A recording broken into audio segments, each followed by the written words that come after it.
Oke guys, welcome back to the channel. Jadi kali ini gue mau memberikan atau nge-spill sedikit sepatu-sepatu yang akan gue pakai di tahun 2025. Ini adalah beberapa sepatu mungkin udah gue pakai di 2024, beberapa sepatu ada yang masih cukup baru dan fresh. Emang gue siapin buat tahun 2025 ini. Lebih tepatnya untuk event di tengah tahun gitu, mungkin BFI ataupun BTN. Mungkin ini bisa menjadi referensi kalian ketika mau membeli sepatu. Mungkin video ini bisa membantu kalian. Gue akan memberikan beberapa pilihan gue untuk daily mileage shoes gue, untuk recovery shoes, untuk speed session shoes, untuk long run, dan juga race day shoes. Oke, langsung aja kita masuk ke sepatu yang pertama, yaitu daily mileage shoes kalian. Sepatu yang bisa kalian pakai buat apa aja, untuk sehari-hari, untuk easy run, untuk recovery run juga mungkin bisa. Ini dia sepatunya yang gue pilih, yaitu Puma Velocity Nitro 3. Oke, jadi kenapa gue pilih sepatu ini? Sepatu ini tuh non karbon, jadi gue menghindari memakai karbon ketika gue melakukan easy run ataupun recovery ataupun daily run gue. Jadi gue nggak mau pakai selalu karbon. Karbon biasanya gue cuma pakai untuk speed session, mungkin untuk interval, tempo, dan juga long run. Tapi long run pun sebenarnya nggak harus pakai karbon ya guys. Oke, jadi sepatu ini tuh versatile banget, breathability-nya itu bagus banget. Jadi bahannya itu semi mesh dan kain gitu. Untuk breathable-nya itu oke banget. Untuk flex-nya itu tidak terlalu flex. Jadi dia ini termasuk sepatu yang cukup firm ya guys. Kalian bisa lihat, ini sepatu bisa dibilang firm, jadi tidak terlalu bouncy. Bisa dibilang sepatu ini memberikan energi return yang cukup baik, bahkan bisa dipakai buat tempo. Gue suka pakai ini buat tempo di pace 5 kecil sekali, mungkin di 5.00 sampai 5.15 itu masih sangat enak. Kadang gue pakai long run juga, kalau long runnya masih under 16 atau 18 kilo itu gue masih pede pakai sepatu ini.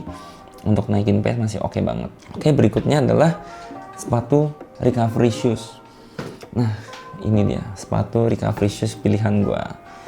Oke, ini dia guys. Ini adalah New Balance Fresh Foam 1080 V13. Oke, jadi ini udah ada keluaran terbarunya. Ini mileage udah agak tinggi. Ini udah sekitar 550 kilo gue pakai. Ini mostly gue akan pakai buat recovery day gue gitu. Berikutnya adalah sepatu yang udah gue review juga di channel ini. Oke, ini adalah ASICS Magic Speed 4. Memang sepatu ini gue beli untuk kegunaannya adalah untuk speed session, untuk interval, untuk tempo. Dia udah carbon plate-nya, udah carbon plated.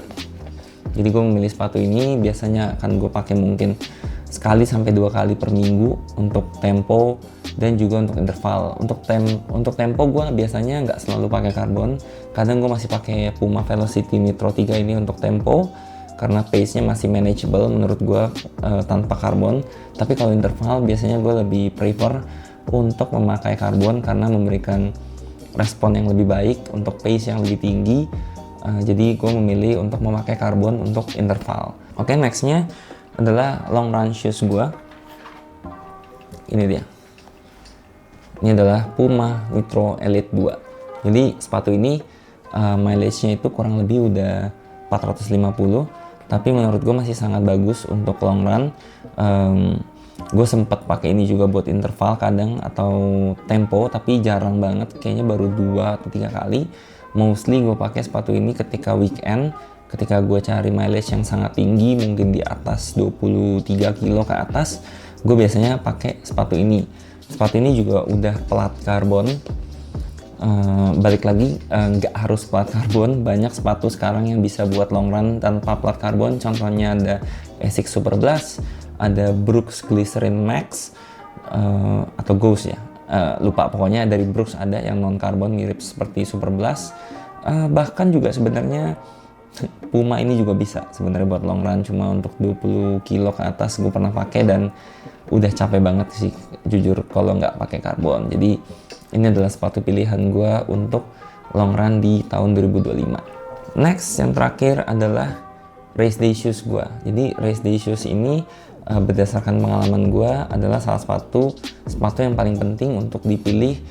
Make sure itu cocok dengan kaki kalian, bisa membantu lari kalian. Sebelumnya itu gue pakai Adios Pro 3, tapi memang gue udah beli yang baru merek lain, dan ini dia sepatunya.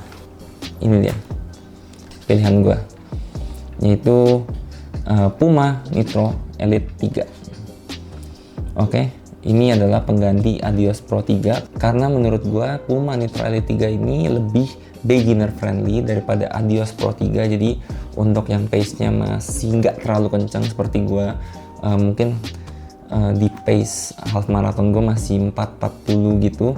Menurut gue ini lebih friendly daripada Adios Pro 3, walaupun gue PB-nya pakai Adios Pro 3, tapi gue merasa ketika gue memakai sepatu ini lebih mengakomodate gue yang pace-nya masih notabene-nya masih tidak terlalu kencang. Adios Pro 3 itu menurut gue lebih punishing, apalagi Adios Pro 3 untuk yang pace-nya mungkin masih di atas pace 6. Ini menurut gue pribadi itu agak punishing karena menurut gue Adios Pro 3 itu keras sepatunya. Jadi kalau kalian mencari race day shoes terbaru atau mungkin kalian lagi mau cari race day shoes yang cocok buat kalian bisa consider ini karena juga harganya itu lebih murah. Ini bisa kalian dapat diskon di Tokped mungkin 2,8, 2,5 sekarang untuk size ceweknya. Jadi untuk value-nya itu menurut gue ini nice banget, dan ini lebih friendly buat kaki, lebih bouncy daripada Adios Pro 3. Ini cocok banget buat kalian bisa mungkin coba dulu di toko, lihat-lihat mungkin coba, siapa tahu cocok, dan ini bisa jadi opsi yang bagus banget buat next race day shoes kalian. Oke, ini adalah sepatu daily mileage, ini adalah recovery day, ini untuk speed session, untuk long run, dan juga race day shoes. Jadi sebenarnya kalian nggak perlu punya semua sepatu ini untuk kalau baru mulai lari. Mungkin menurut gue sangat tidak perlu, karena pas baru awal lari pun gue cuma pakai satu sepatu. Ini sepatunya SC Trainer V1, gue pakai buat apapun itu, untuk easy run, untuk recovery day, untuk long run, bahkan untuk interval gue pakai ini semua. Tapi memang seiring berjalannya waktu gue merasa perlu sepatu lagi, gue baru cari lah yang lebih cocok sama gue. Waktu itu gue beli Nova Blast 3, juga versatile, cukup versatile. Jadi gue saranin untuk yang mungkin masih baru mau mulai lari, itu cari sepatu yang versatile buat kalian. Contohnya di case ini menurut gue adalah Puma Velocity Nitro 3. Ini cukup versatile, head to headnya mungkin Asics Nova Blast 5 itu salah satu sepatu yang versatile juga, tapi bedanya ini adalah sepatu yang cenderung lebih keras. Jadi kalau kalian nggak suka yang terlalu soft atau terlalu bouncy, itu juga ada orang seperti itu yang tidak suka Nova Blast 5, itu banyak. Jadi kalian bisa memilih sepatu ini. Kalau gue sih orangnya lebih bisa pakai apa aja ya, tapi gue kadang lebih suka yang agak firm sedikit, tidak terlalu bouncy. Jadi makanya gue memilih Velocity Nitro 3. Apalagi kemarin itu seingat gue di Shopee sering diskon di under 1,5 sekarang harganya, padahal retailnya itu 2,1 juta. Itu worth it banget. Kemarin pas lagi 12 itu sebenarnya harganya sempat 900.000. Jadi sebenarnya itu super worth it untuk under 1 juta. Kalau nanti ada diskon lagi, siapa tahu gue akan share di Instagram gue mungkin. Semoga harganya bisa di under 1 juta lagi. Ini kalau di under 1 juta bener-bener worth it-nya parah. Karena ini satu juga udah pakai Puma Grip. Ini bakal tahan lama banget dibandingkan dengan New Balance. Ini kalian bisa lihat mileage-nya kurang lebih sama. Tapi gue merasa New Balance ini sangat tidak worth it kalau tidak diskon, karena harganya jujur 2,8 juta. Gue nggak paham kenapa New Balance harganya selalu mahal, tapi gue dapat sepatu ini murah. Pas diskon itu waktu itu 1,8 juta, bahkan waktu itu pernah 1,3. Jadi kalau menurut gue pribadi jangan beli sepatu ini kalau nggak diskon. Apalagi yang V14 nya juga udah keluar, itu harganya juga 2,8. Menurut gue sih tidak worth it kalau tidak diskon. Kalau bisa cari yang V13 tapi udah diskon, menurut gue itu jauh lebih worth it. Oke guys, jadi mungkin sekian dulu penjelasan gue mengenai kenapa gue memilih sepatu-sepatu ini untuk rotasi sepatu gue di 2025 nantinya. Kita akan lihat apakah nanti akan ada pergantian pemain dari sepatu ini atau tidak. And see you guys on the next video.